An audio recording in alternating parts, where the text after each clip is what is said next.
Hello viewers, நம்ம இப்போ வந்து காசி தேட்டர் பிரிட்ஜில் இருக்கோம். இந்த பிரிட்ஜிலேருந்து பார்த்தீங்கன்னா செம்பரம்பாக்கம் ஏரியிலேருந்து தண்ணி திறந்து விட்ருக்காங்க. அது இந்த செம்பரம்பாக்கம் ஏரியிலேருந்து நம்ம கடலை வழியாக இப்போ கடலை போய் சேருது. இப்போ என்ன பிரச்சனைனா, இங்கே கீழே வந்து ஒரு பிரிட்ஜ் இருக்குது. அந்த பிரிட்ஜ் வந்து சுமார் ஒரு 40 வருஷத்துக்கு முன்னாடி கட்டியிருக்கலான்னு பேசப்படுது. இந்த பிரிட்ஜில் வந்து பொதுமக்கள்லாம் ரொம்ப ஆவலாக வந்து வேடிக்கை பார்க்குறாங்க. அது இல்லாமல் காவல்துறையினரும் வந்து மக்களை வந்து அகற்றிட்டு இருக்காங்க.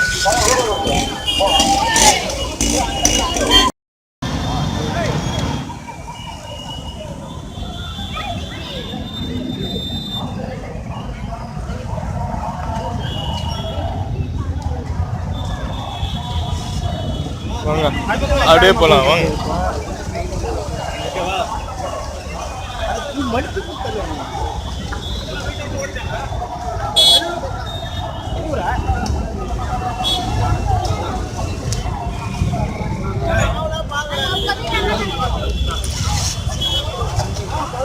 போக முடியாது.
ரோட்ல தண்ணி வருது. இந்த இதை பற்றி அந்த ரோட்ல தண்ணி அவ்வளோ தண்ணி அப்பதான் நீங்க வந்து பாரு.